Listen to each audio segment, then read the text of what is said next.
It's the Innovation Podcast with Mark Reed Edwards and Garnet Harriman. Let's start the show. Hi, it's Mark. This week, Garnet and I continue our chat with Peter Stuart of Outlier Capital about opportunity zones. We learn the three most important things to know about them, how Peter is capitalizing on them at Outlier Capital, some common mistakes, plus we get a broader understanding of opportunity zones in general. So here it is. What are the most important three things for people to know about opportunity zones? Good question. Three things that come to mind for me are, first and foremost, remember why the zones were created. When you're evaluating making an investment, remember that the intent was to invest in economically distressed communities and really to hold for the long term. And so when you're evaluating what to invest in, just make sure you understand, okay, how distressed is this community, right? And are there others making investments alongside you that will likely increase the odds that you and your investment will be successful?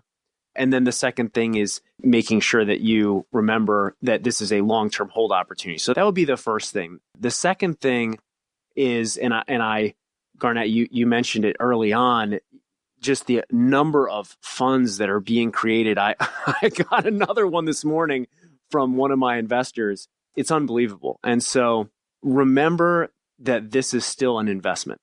You still need to underwrite the sponsor.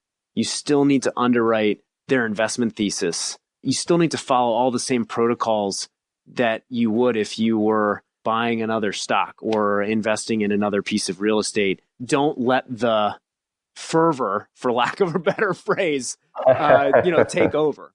And then the third thing is what we've been, mentioning all along, which is there's still a lot we don't know.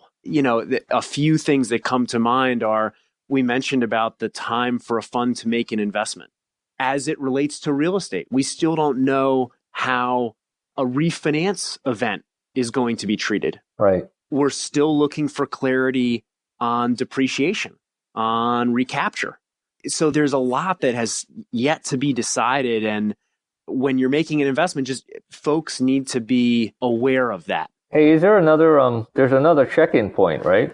Sometime mid-April or something, there's another update or yes. or release or something, right? Yes, I think that's correct. And the other thing that I would just mention to folks, and we can put some of the resources in the notes of this podcast, but the good news is there's a ton being written about this, and there are a lot of great firms that are publishing their research, their ideas, their observations. And so it will be easy for folks to kind of keep in touch with this as it goes along. Great tips. Appreciate those. How is Outlier Capital specifically thinking about capitalizing on the O zones I've heard them refer to? Yeah. So we've looked at a number of different things, but today what we're most interested in is finding zones where there is already catalytic investment, is the term that I like to use, but where either public-private partnerships exist or there are these big investments being made in infrastructure, in mixed-use development. A great example in DC is the St. Elizabeth's project in Southeast. There was just a stadium built for the Wizards and Mystics to practice, practice facility and stadium. And then now there's a lot of mixed-use development going on.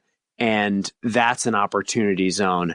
And I think what our thesis is we will, the likelihood of us being successful in a 10-year hold investment becomes incrementally higher if we're investing alongside other smart, institutional investors. And so we're looking at opportunity zones like that in DC. We're looking at an opportunity zone investment down in Richmond right now, and another popular neighborhood in Richmond where there's a lot going on. So that's how we're thinking about it today. That's great.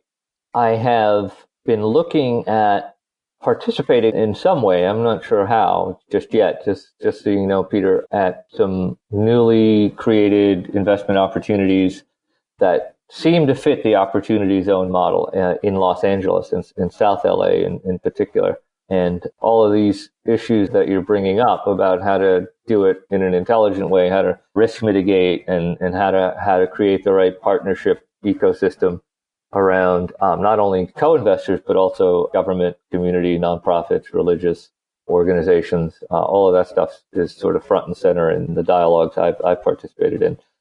So I want to move on to, every silver lining has a cloud. So I want to move on to sort of a different part of the podcast where we talk about what can go wrong.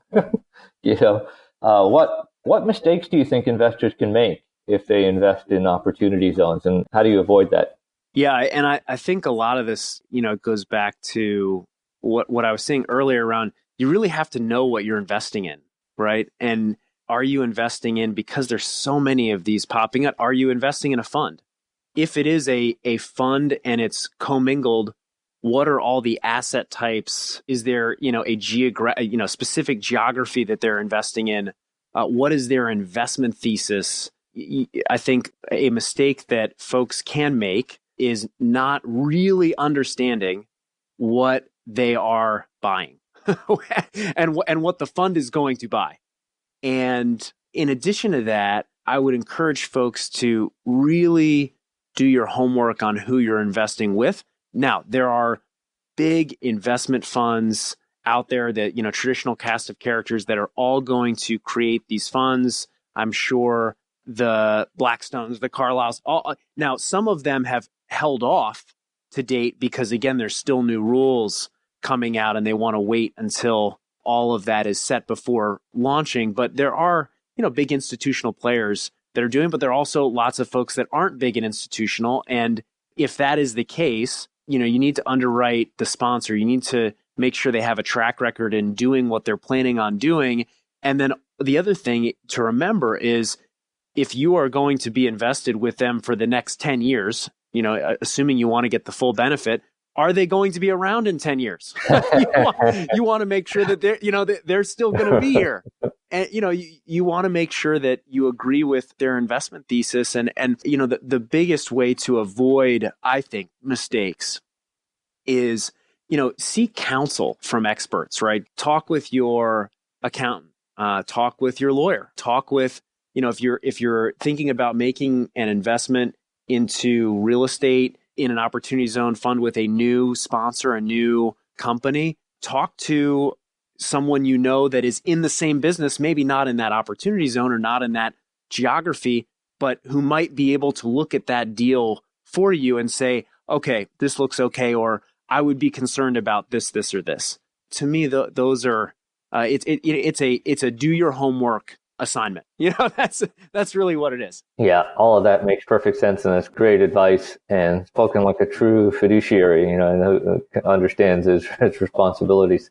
I want to continue down this path of what could go wrong or the potential downside of this, much ballyhooed investment opportunity.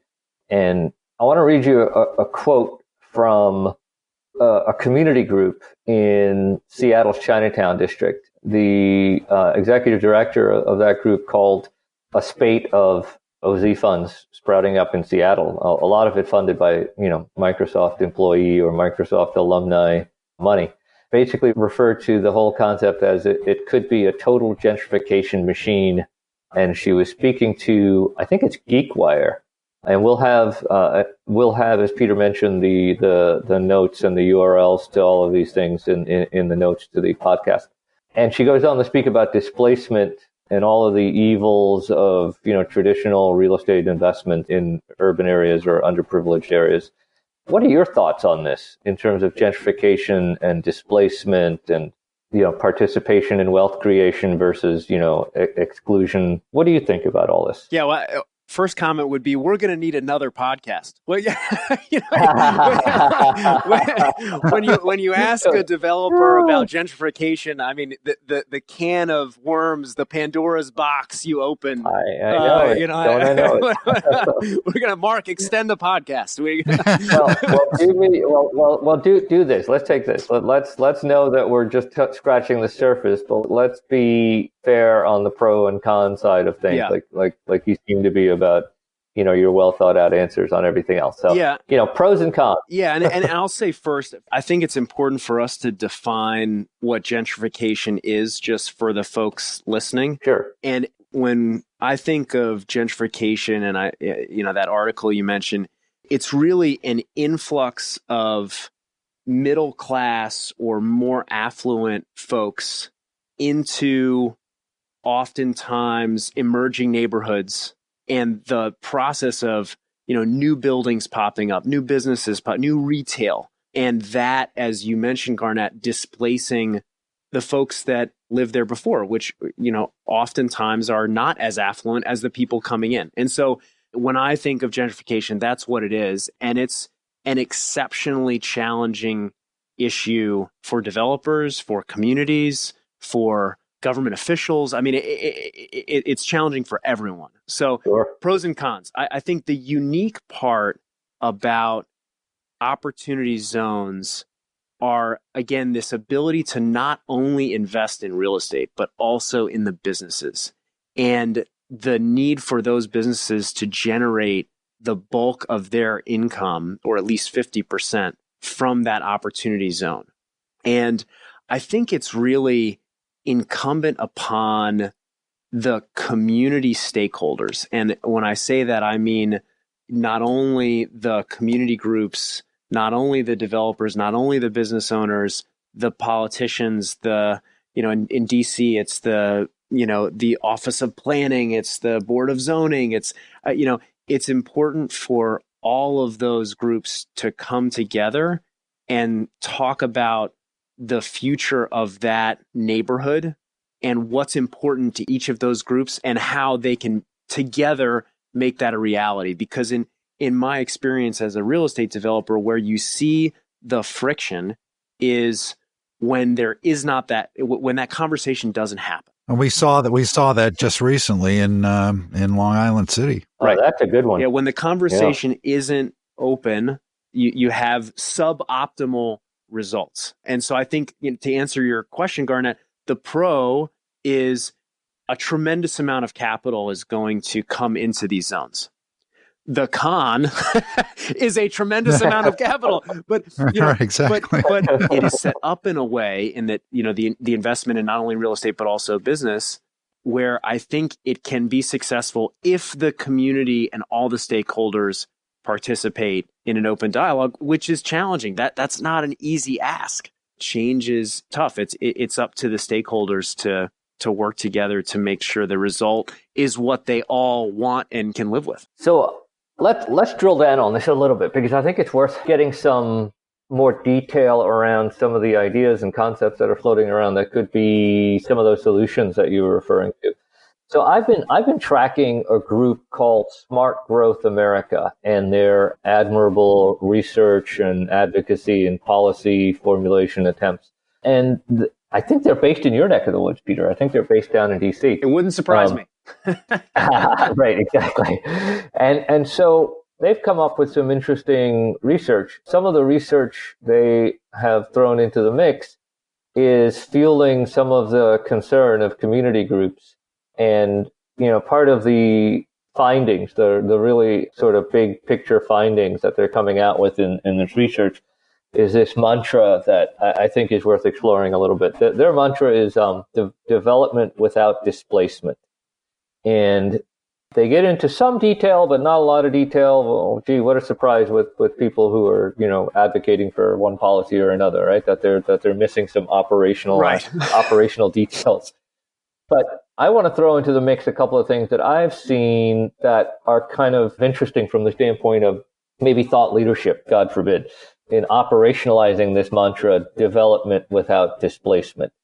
So one of the things I've been thinking about for a while, Peter, I had some contact years ago. A buddy of mine that I did the Coro Foundation Fellowship with many years ago went on to do much more like high profile things than I've ever done in my life or ever will do. She became a MacArthur Genius Grant winner. She's famous for having invented a decade and a half ago the concept of like urban gardening and like urban agritecture, I think it's called now, and stuff like that.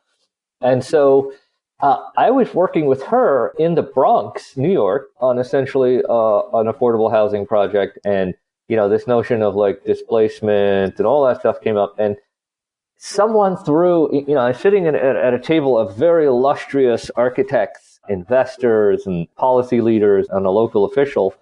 And someone threw into the mix, hey, what would happen if some of the two things got thrown in that I think could be fun to explore here. One was whatever the local businesses are. They could be automobile garages, they could be catering companies, they could be restaurants, they could be, in a different world, if the IRS agrees to it, they could be, legal cannabis dispensaries.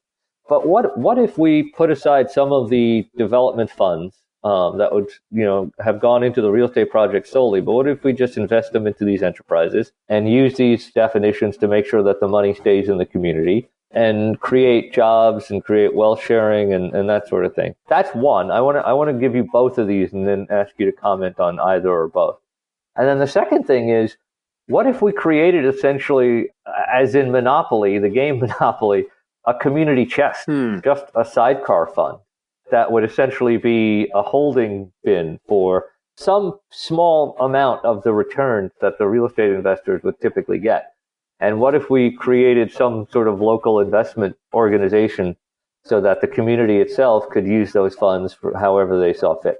So two off the cuff, not fully defined concepts, but I'm curious how you think, either one could be relevant or even if they're relevant. Yeah, I think you hit on a couple really important points and opportunities.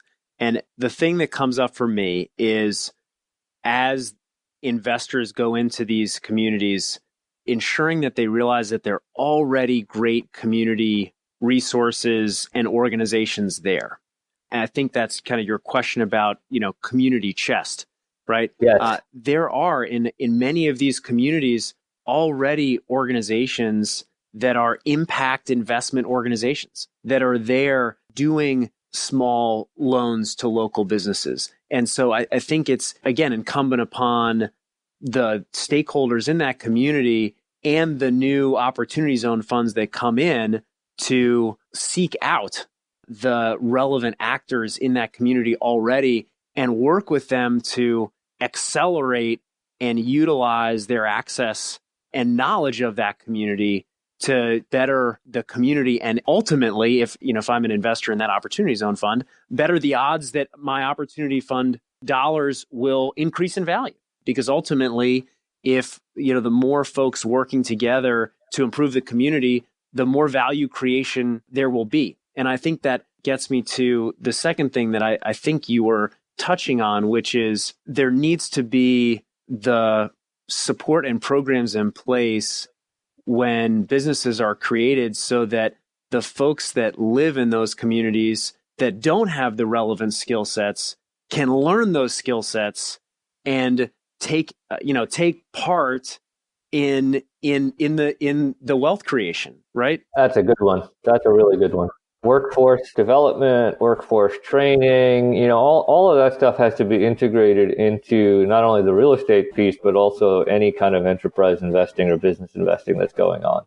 Yes. And I think that your comment is right on in that the more, and this can be, going back to how can investors better evaluate investment opportunities, is the group that you're investing in thinking about it in those holistic terms? Good point. Right? Are they reaching out to all the relevant stakeholders in that market or those markets and really thinking about it holistically instead of, I'm buying the corner of X and Y streets, and I'm going to build an apartment building, and it's going to be there for 10 years, right?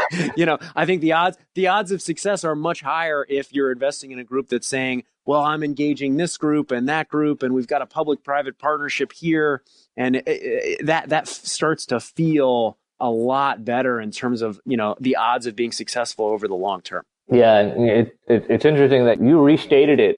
Earlier, you talked about risk mitigating by essentially, having good and dependable and, insightful co-investors, on the real estate side. And fundamentally, I think if you're going to do this right, you have to treat all of those organizations, those non-real estate, organizations that we're talking about, government, community, religious, local businesses, you actually have to treat them like co-investors. Mm-hmm. And the upshot is exactly the same. It's risk mitigation.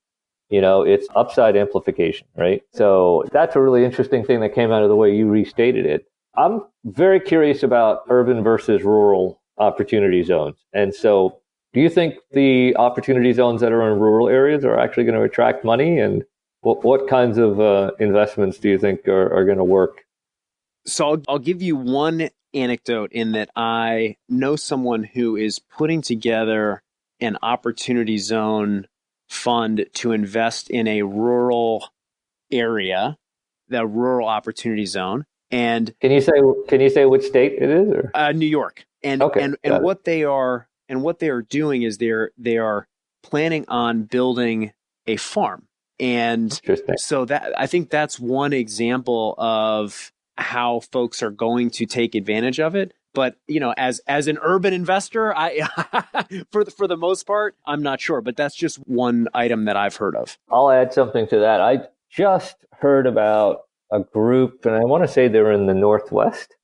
I don't remember which state. It's either Oregon or Washington, but they're operating in a rural area, and their modal or their sort of target investment is solar farms and solar arrays and stuff like that. And that actually makes a lot of sense.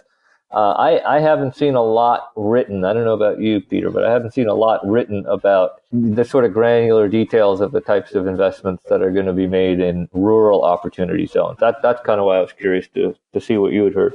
Yeah, I haven't either. I just know that one example. Okay, so one last question, and it's more about continuing the education and the self-education. Where should investors go to learn more, and how do they stay on top of this fast-moving, fast-evolving, biggest investment opportunity of our lifetime, or whatever Forbes called it? Sure. The best tax break ever. Yeah, that's it. Ever. Period. So again, like I mentioned, the great thing here is that there are a ton of resources out there. I'll just list a few and we can add them to the show notes. The first one is if you're looking for an opportunity zone map, Steve Glickman, the gentleman I mentioned that used to be at EIG, he started a advisory company and it's called Develop Advisors. So you can go to developadvisors.com. They have an amazing map with all the zones and where there are hospitals and universities, and great resource there. Novogradac, which is a accounting firm, has a whole, they call it their Opportunity Zone Resource Center, which has a tremendous amount of information. So I'd encourage everybody to go there. As I mentioned, certainly, speak with your accountant, your lawyer. The other thing that I will mention is the company Fundrise has a great, and we can put this in the notes, is they have a great calculator that shows you what the actual dollar benefit would be to you if you invest a certain amount of money, and they'll show it over those 4 buckets. So that's a fun tool. If you as an investor are evaluating, okay, I've got $50,000 of gain or $100,000 of gain, what does that mean over the next 10 years? I've been posting and tweeting about this, so you can look me up on LinkedIn, or my Twitter handle is @PeterOutlier, and I'll be, posting more things as well. So hopefully that's helpful. Hey, and don't forget to put in a shameless plug for Outlier Capital. What's the website for Outlier Capital? Sure. It's just www.outliercap.com. Okay. That was good and shameless. So I'm going to put in a shameless plug just for OZ, actually. I think opportunity zones are going to be an amazing opportunity. hopefully, Peter and Mark, it's also going to be an opportunity for thought leadership and for unleashing a wave of innovation in areas that have been traditionally neglected by a lot of sophisticated investors. And hopefully a lot of good comes from it. Maybe that's a great place to evolve. I think it's an interesting thing that we should check back in with Peter maybe in about 6 months and see how things are going and see how this has developed in that period of time. Yeah, I want to see if he put all that money to work. Yeah. Yeah. Absolutely. Well, hopefully we'll have a couple of live projects to talk about. And, obviously Garnet and Mark, grateful to be on and chat with you all today. And I think the more all of us are talking about this, the better. That's the way we start. Peter, thank you so much for being on the show and for bringing this wealth of information and all of your insights and all of your guidance to, this evolving area of opportunity for all of us. Absolutely. Thank you, guys. Next time, Garnet and I chat a bit more about opportunity zones and impact investing with Lane Jost, who handles responsible business leadership at PwC. In the weeks ahead, we'll be talking with Mark Gallagher about innovation in the world of F1, Daniel Ray about the innovation he heads up at Ultimate Guitar, Francesca Gino of Harvard Business School about how rebels can help a company embrace innovation. And we're also planning discussions with experts in elder tech and esports. So stay tuned. Thanks for joining Garnet and Mark on the Innovation Podcast. Visit innovationpodcast.co to subscribe and listen to other episodes.